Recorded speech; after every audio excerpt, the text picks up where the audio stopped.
What's up, KG? Parang ang dami naglalaro ngayong araw na ito. At sa araw na ito, susubukan natin ang aqua na lantern type na si Balba. Balba. Bakit Balba? Kasi hango siya dun sa aking paboritong pagkain na dito ko natikman sa Vizcaya. Ang Balbakwa. Actually, ang Balbakwa daw is sa Mindanao, so hindi ko pa naman natikman yun nung pumunta ako ng Davao. Dito ko lang siya natuklasan yung Balbakwa. So, ang tawag ko sa kanya ay Balba, hindi dahil kamukha niya si Bulbasaur.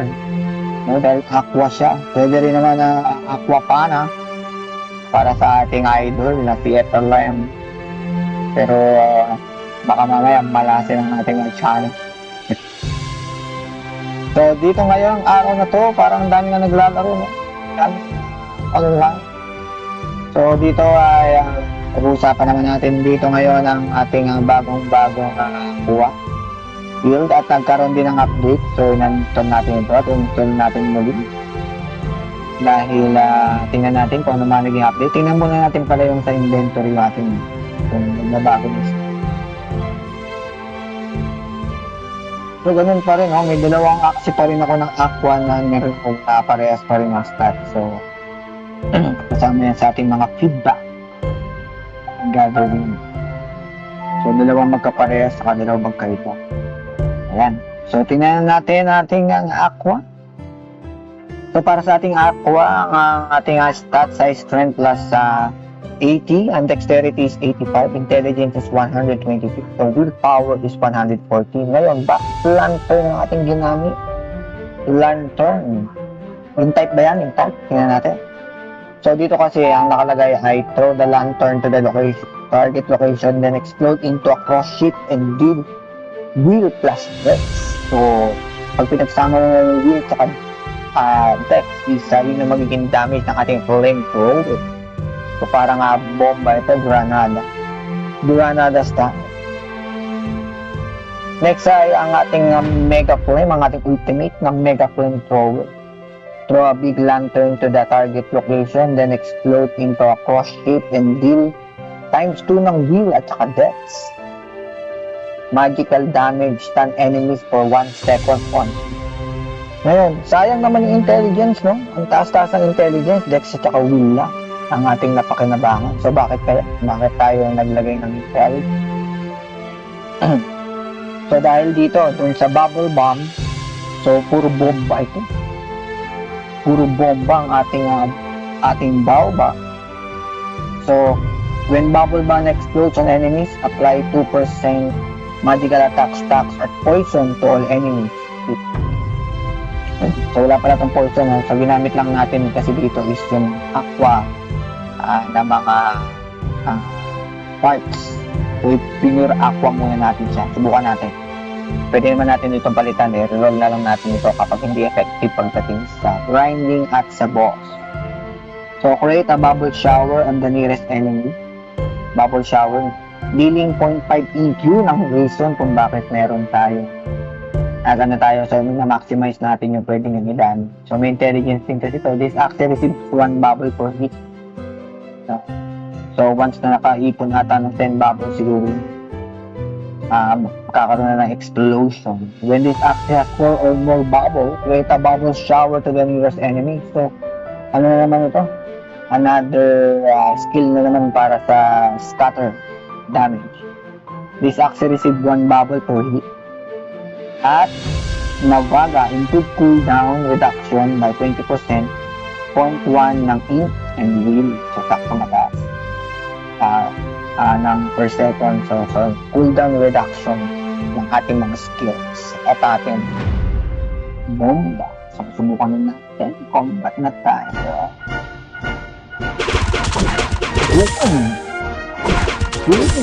Cross it, no? Isang katuhan lang. Ay, may damage pala yun.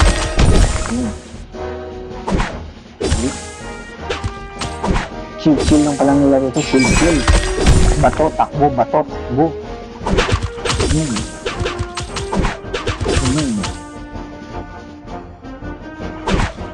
guling.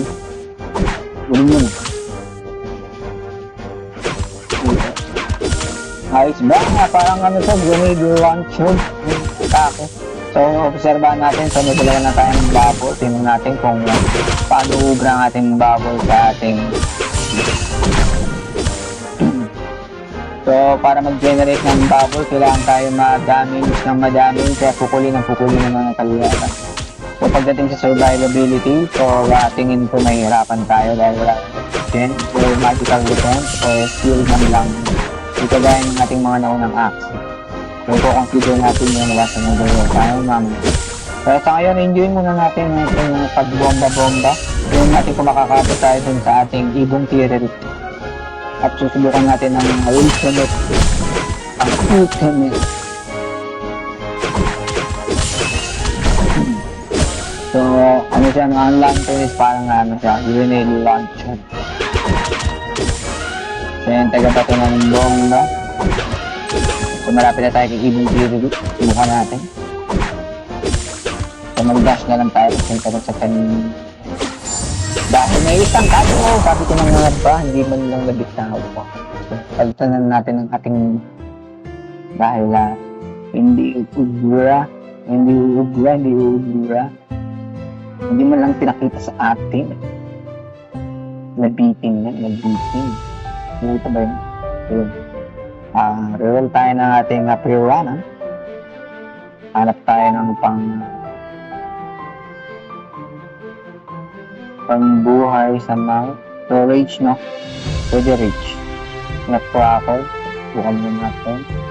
Plus 25% feel. Critical chance. So, ito na lang siguro. Below 65. When this acts below 65%. Kaya siguro serious na lang muna tayo. Tapos, yung sa ating buntot ay potato leaf.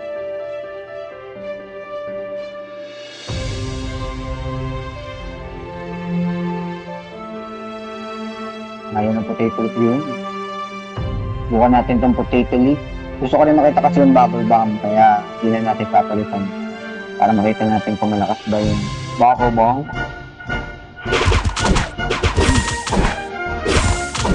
Ito mga sabay pa sa damage ng ating leaf.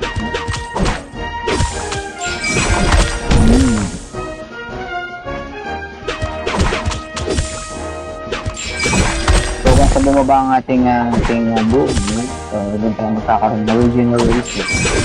Pag naman natin ating boom. So, para magkaroon tayo ng regeneration, kailangan mo natin yung mahal natin ang boom para sa boom. Kakaroon tayo ng boom. The last week. Ngayon ang dami ito doon. Sabi makuna. Ang elepante. Yung bubble natin ayaw talaga. Hanggang 3 lang.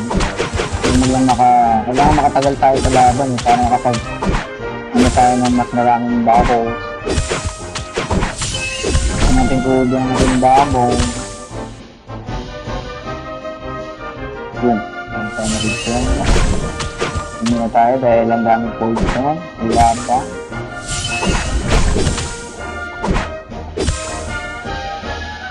Hindi power. Yan, so guys, yun pala yung bubble. Yung bakas ng bubble. Sayang naman. So, 5 bubble lang pala. So, magkakaroon na tayo ng bubble like speed. Bakas pala, no? Halos parang kasing lakas ng ating ano. Oh, yung kanina. Bukan na natin. Okay, sa damage. Oh, decent naman yung damage. Decent. Pwede na. Pwede na. Pwede na damage ng ating bomba. Hindi na matanong.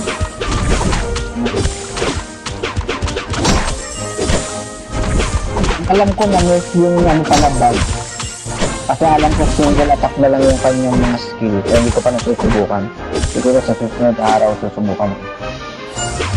So meron pa tayo kasi yung item na hindi nasusubukan. Weapon yung ating dagger. Subukan. Tayo yung nagdadagger. So pagdating sa bubble export, hindi siya masyadong ramdam mo. Dapat kung sakaling tumama na yung ating tumama na sana yung ating bomba, eh mararamdaman ito. Tapa. Ayan natin, observahan ulit natin, no? So 3, yun, nag-bubble bomb. Bilis na gan. Hindi ko napansin, saka. Mukhang palag naman tayo. So pansin nyo, no? Potato leaf lang natin dinagdag, nakaka-survive na tayo. Potato leaf, at saka yung lang sa wheel, hindi pa natin kailangan yung mukha. Pwede sana ridge. Tapos pagdating din sa region ng meron sa hindi pala, wala na pala tayo nabaga. Hindi pala natin napansin yung nabaga.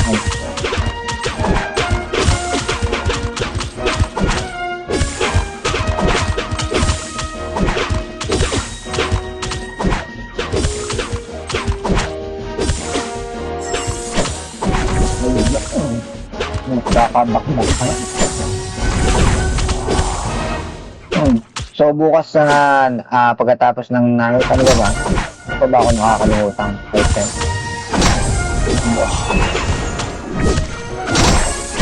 Hindi ko makamahal yung ano ko, bomba. Bukan na natin yung bomba sa ibang kalam. Gusto rin natin ma-appreciate yung bomba. Kasi yung bubble ba, manghirap makita. Kaya yung siyempre nun. Ano natin? Kaya sa maraming kalaban. Yun lang, matay na tayo. Yun. Yun, 5 na, bubble. Yun, 5 ulit, bubble. Ang lakas na ito. Malakas talaga yung bubble bomb. Yung bubble bomb. Lalo siguro kung nakaano pala tayo. At pala, potato leaf na lang tapos hinayaan na natin yung pirana. Ako wala naman kasing poison eh. Ganda sana kung naka-poison team tayo. Bubuin din natin yung ating build na poison team dito.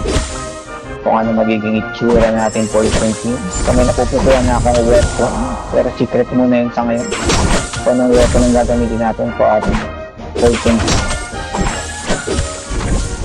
Kung anong bago na bago natin poison. Kaya anong ulamin nyo? Talagay nyo sa ating mga na-discuss na mga dati bang skill. Yung mga naiisip yung item na pwede natin gamitin sa ating poison.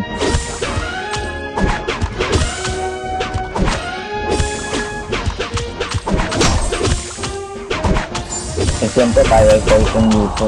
We love poison. Kaya talagang ano tayo. Ayaw na-grab sa poison team. Ang bagay sa mga MMORPG, ang poison team madalas kasama.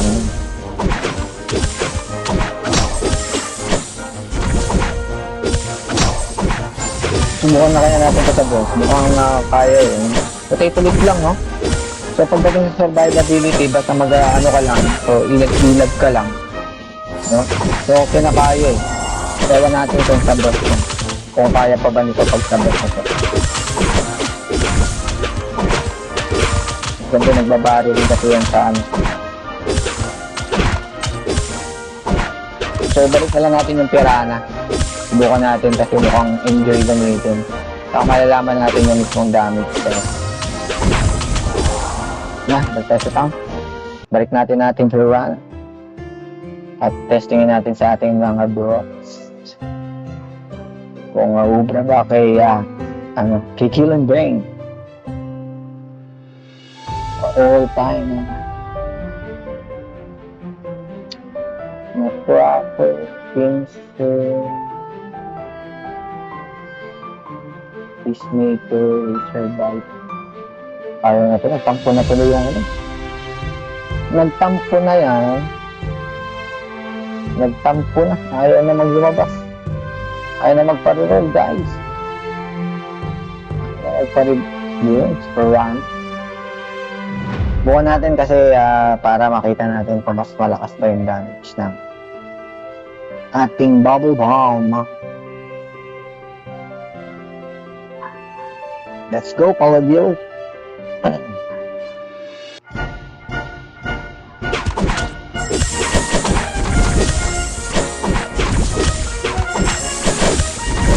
ang damage natin. Lakas, marunat kasi pag mga level 3 ng mga level. Kaya lang, so meron tayong lead. So nagpakalahati lang tayo ng buhay para tayo may lead. Hindi rin pala nakakapuno ng buhay. Halos nasa 75% lang yung nagiging regen ng lead. At kailangan na natin mag-start. Medyo lumambot na dahil nawala na yung nakikita. Ito pala natin napansin yung bubble bomb. Kanina na kinukulog tayo. Pansin natin dito. Kasi ang bubble bomb kaya gumagana kaya yung sabot. Lalo na yung nagsasama na maraming kakampi. No? Eh, pag pinakita pa naman ng bot, sakit. So, kailangan mong lahat yun. Parang kami ng bubong ko nito. Pero, starter set. Hindi na ako nilip. Yun lang. Yun lang. Yun lang. Bomba! Boom! Yan, lakas ng yun, taas ng rage yun. Taas ng kayo na yun. Kapag dating sa dami ko, okay naman. Para sa akin na decent naman. Nga lang may mga certain na kalaban lang talaga na may na yung damage niya. Kagaya nyo. Taas siguro ang magical attack niya. Ang magical defense. Kaya medyo nangangar niya.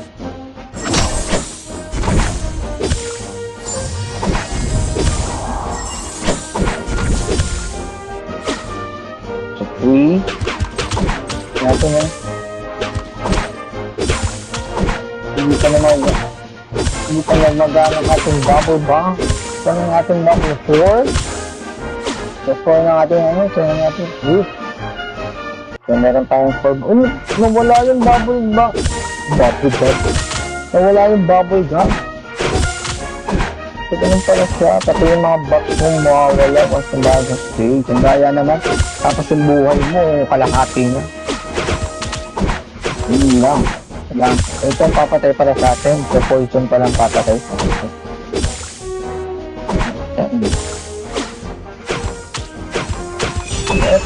Good. Hindi nga nang damage. Diyan muna tayo. Masyado nang masakit yung 23. Pagbawas muna tayo ng poison. Tapos ang regen nyo. Belief kasi tapos yung yung regen pa na normal na regen. Pagbabahin lang natin yung yes, okay. Sa potato leaf. Potato leaf. Parang isang leaf lang, no? Kaya lang kontrahin yung poison. Palagay mo. Oh? Kaya na kontrahin ng potato leaf yung poison.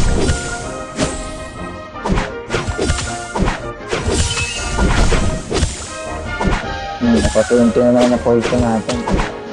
21 na. So, meron tayong 7. So, hindi tayo medyo mahihirapan kapag sa tayo ng mga kalaban. So, decent naman ang kanyang damage. Ang kanyang defense naman ay okay lang. Hindi masyado malakas, hindi rin masyado may balance yun. Nakakakamba pa rin dahil hindi rin predictable kasi yung pagkakaroon palakas sa regen. So yan, boss tayo. SS sagot tayo, SS. Go!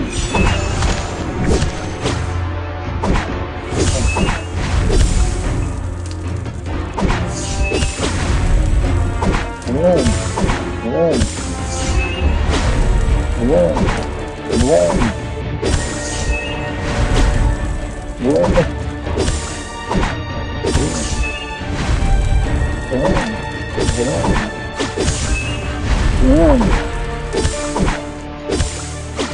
Haha.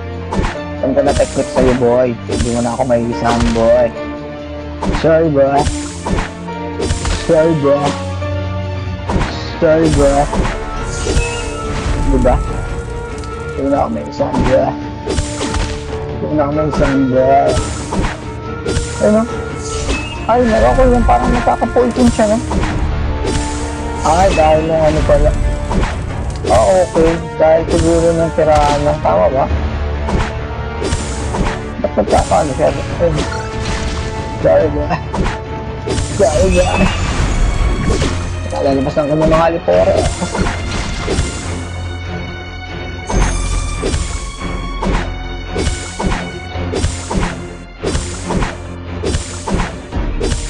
Bang, nanang damage ko doon sa kanya. Nakang tipak ko lang talaga eh.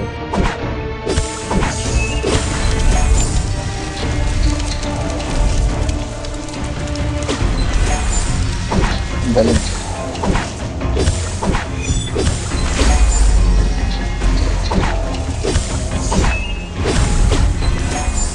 Stop. Ang ganyan, bakit ka dyan lagi? Ba't ka lagi? Ang sakit. Ang sakit. Ang sakit.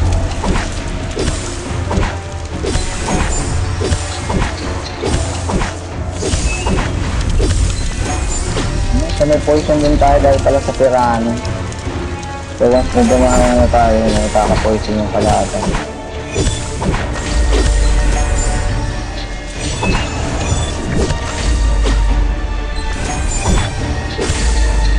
Ay, hindi pala. Ay, 30 seconds na lang. Okay, yeah. Hindi natin nagpatay si Killing Ben. Nahirapan tayong patay nito yung kanyang mga alipore. Nahirapan tayo sa kanyang mga alipore. Harap-harapan na. Harap-harapan na. 50, 49, 30, 80. Harap-harapan na. Go. Bye. Ayan, so kulang ang ating may umina yung damage natin, lumabas yung kanyang focus. Pero sa palagay nyo kayo, ano kaya ang magandang combination na gamitin dito sa ating aqua? Para next week tayo mag-battle boss naman. Nag-lag. Sabi ko na tayo sa down, nag-lag. Kita nyo, naglakad yung karakter ko, hindi umalis ng pwesto. Hindi lang. So ano sa palagay nyo? Ano kaya magandang parts na palitan dito sa ating app? At okay ba? Okay ba nga sa inyo yung potato leaf? Lalo sa mga region type? At pangontra nga ba ito sa position? So ayun lang, no? Maraming salamat sa inyong panonood. Naglalag talaga siya. Kita niyo yan. Iiwan na ating packet. Kita-kita na tayo sa arena. Game on!